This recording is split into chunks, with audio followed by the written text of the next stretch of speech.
We've talked about this a couple times, so this would be a not so critical update at least. But Google's delaying the end of third-party cookies to 2024. Peter's going to tell us about it on today's not so critical updates.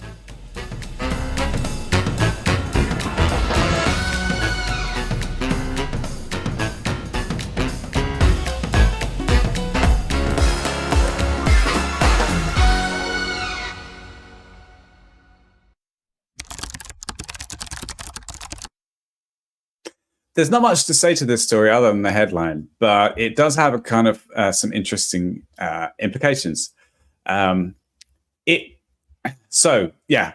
has said before, I think they announced it in 2022. No, wait, we're in 2022. They announced it in 2020, 2 years ago, that they were going to end third-party cookies.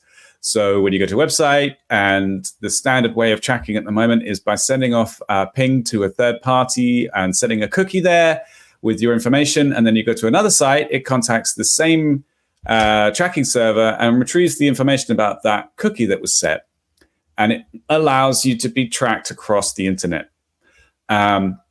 Google was going to shut all this down by just disabling this functionality in Chrome. And there was obviously a lot of resistance to it, and it's been delayed. First of all, it was delayed. Well, it's meant to be released in 2022. And then it was delayed till 2023. And now they've just said that they're going to delay it until 2024. And this is, let's talk about cookies a little bit more. Cookies are really good and really bad. Right? Yeah. For things Mostly like, good.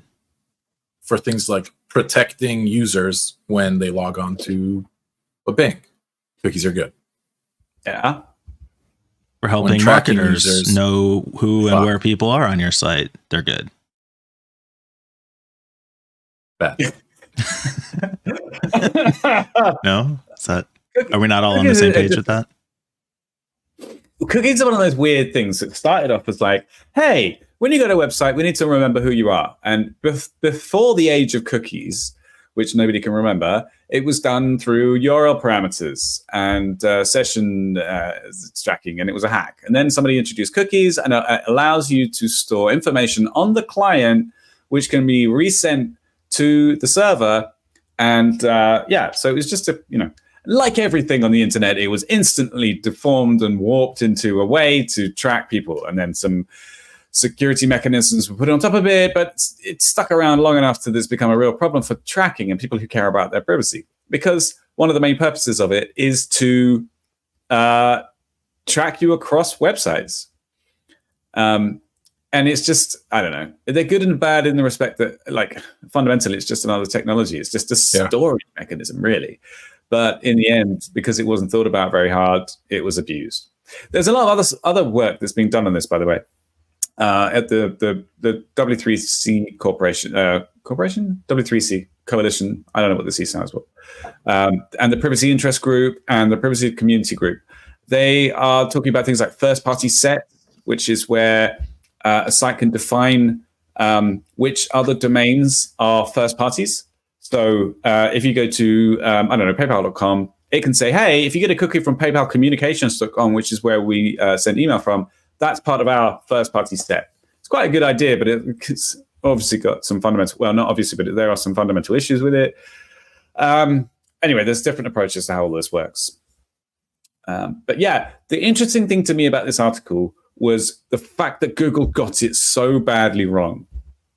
They thought, okay, we're just going to do this, do away with third-party cookies, and that'll be fine. Gave it 2 years. And now it's been delayed for the second time because they still haven't figured it out. So it's a much more complex issue than it might seem. And that's really it. Please like and subscribe. So users cookies.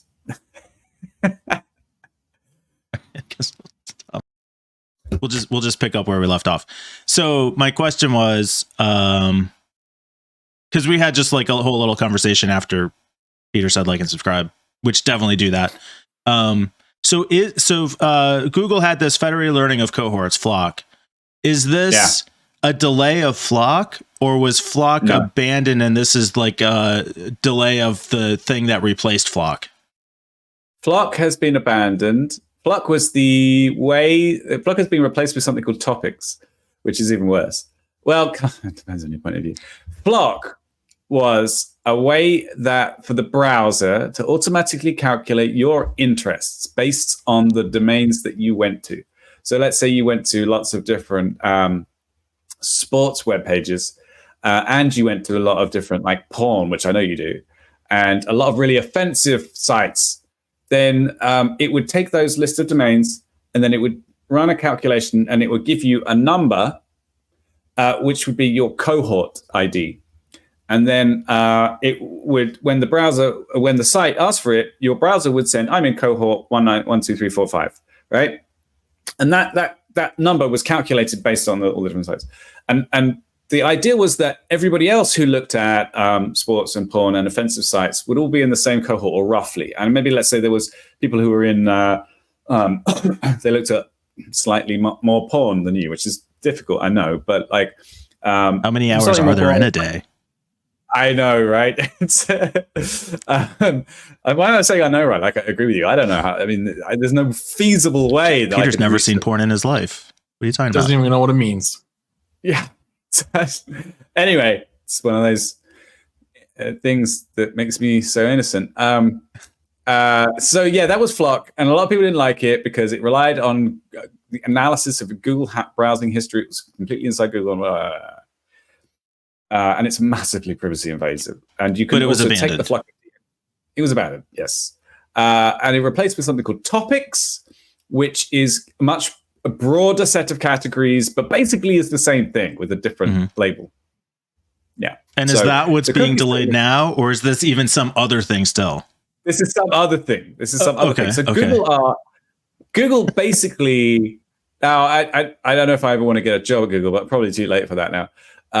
What they do is they go, hey, you know what? Everybody's complaining about privacy. Guys, what about this? And then they present something which has been, looks as though it's been carefully thought out, but has no enhancements to privacy whatsoever, and actually is just a thin veneer to Google, like having more control and more access over your data and being able to target you with ads better. I don't understand the problem. No, Mike, you might not. But if you surface from your porn overload days anymore, you might understand that some people don't like this shit. It's just very but they don't know about it. That's the beauty of cookies. Like, they're just in the background doing what they do. It doesn't affect your experience. I know. It's glad I'm gonna give up one day. Yeah. Okay. Now we say like and subscribe, and that's it. This is going to screw up my whole numbering system for the episode. So who knows when this actually goes out, but I'll edit it with the other one and we'll figure it out. Like and subscribe, leave a comment, join us on Discord. We're good. We're good, guys. Come on. Just do it. It'll be fun. Come on. Yeah. Do it now. Do it. We'll wait. Do it. Give your balls a tug.